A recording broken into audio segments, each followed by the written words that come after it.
Assalamualaikum warahmatullahi wabarakatuh. Selamat pagi anak-anak semua.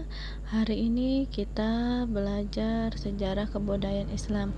Bagaimana kabar kalian semua? Semoga selalu dalam lindungan Allah Subhanahu wa taala. Sebelum kita mulai pelajaran, seperti biasa kita berdoa terlebih dahulu. Berdoa dimulai. Berdoa selesai. Baik anak-anak, kita melanjutkan pelajaran yang lalu, yaitu tentang sifat-sifat wajib bagi Rasulullah.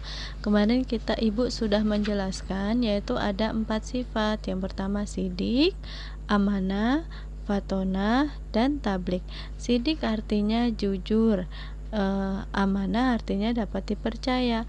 Hari ini ibu akan menjelaskan tentang sifat fatonah dan sifat tablik. Fatonah artinya cerdas, tablik artinya menyampaikan. Fatonah berarti cerdas, lawan katanya baladoh, yaitu bodoh. Nabi Muhammad SAW dibekali Allah dengan kecerdasan luar biasa, sehingga dapat menjelaskan wahyu Allah. Rasulullah dapat membaca situasi masyarakat Mekah, sehingga dakwah yang dilakukan sedikit demi sedikit berhasil, hingga seluruh dunia dapat menikmati petunjuk Allah. Contoh Rasulullah dengan kecerdasannya yaitu tentang cara menghentikan marah dengan diam atau menghentikan pembicaraan.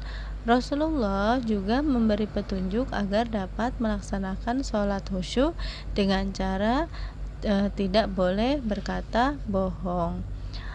Nah, di sini ada sebuah kisah tentang iri yang dianjurkan Rasulullah. Loh, kok iri malah dianjurkan? Bukankah iri itu termasuk akhlak tidak terpuji? Iri di sini yaitu iri tidak boleh hasad, kecuali dalam 2 perkara. Yang pertama, seorang yang diberikan Allah kepadanya harta dan ia menggunakannya untuk menegakkan kebenaran. Yang kedua yaitu seseorang yang diberikan Allah kepadanya hikmah atau ilmu pengetahuan yang luas.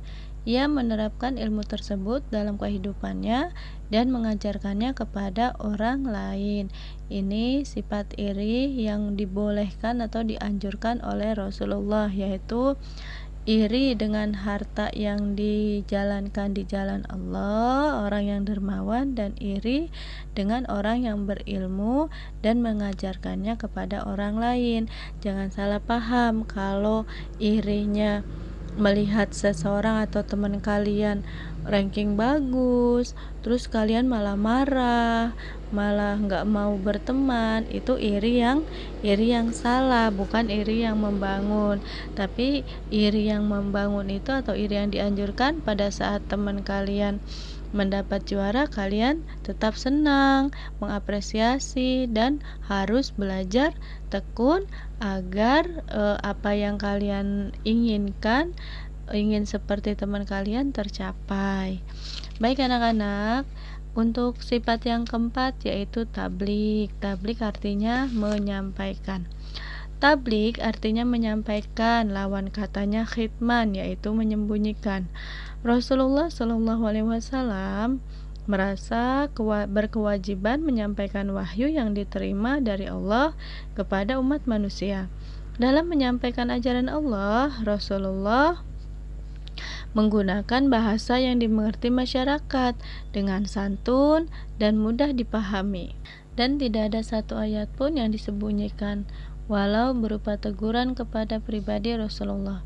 Contohnya ketika turun wahyu surah Abasa, Rasulullah ditegur Allah agar tidak hanya memperhatikan para tokoh masyarakat saja dalam berdakwah, tetapi juga harus menyampaikan kepada Ummi Maktum yang buta. Jadi Rasulullah tidak membeda-bedakan ya, walaupun Rasulullah mendapat teguran dari Allah di dalam wahyu yang diturunkan, yang diterima Rasulullah tetap menyampaikan kepada umatnya. Di sini ada cerita cara Rasulullah menyampaikan ajaran Allah. Aisyah berkata, Tutur kata Rasulullah Shallallahu Alaihi Wasallam sangat teratur, untayan demi untayan kalimat tersusun dengan rapi, sehingga mudah dipahami oleh orang yang mendengarkannya. Di sini ada hadis riwayat Imam Abu Dawud. Kemudian Rasulullah adalah rahmat seperti semesta alam. Di sini ada di dalam surah Al-Anbiya ayat 107. Wa ma arsalnaka illa rahmatan lil alamin. Yang artinya, dan tiadalah kami mengutus kamu Muhammad melainkan untuk menjadi rahmat bagi semesta alam.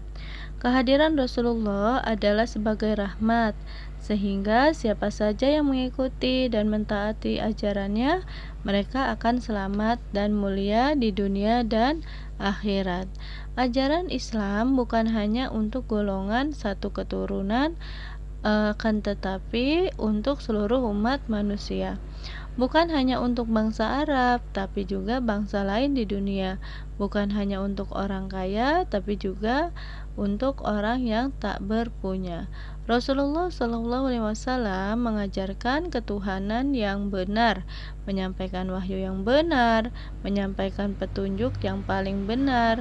Siapa yang mengikutinya adalah orang yang berada dalam kebenaran.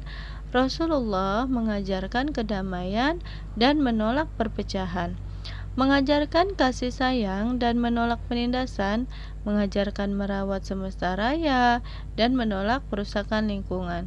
Rasulullah menolak kejahatan dengan kebaikan, menolak kebodohan dengan pengetahuan, menolak kemalasan dengan kerja keras, menolak kemiskinan dengan kemakmuran, dan menghormati keyakinan yang berbeda-beda. Demikianlah akhlak yang diajarkan Rasulullah sebagai Rasul rahmatan lil alamin.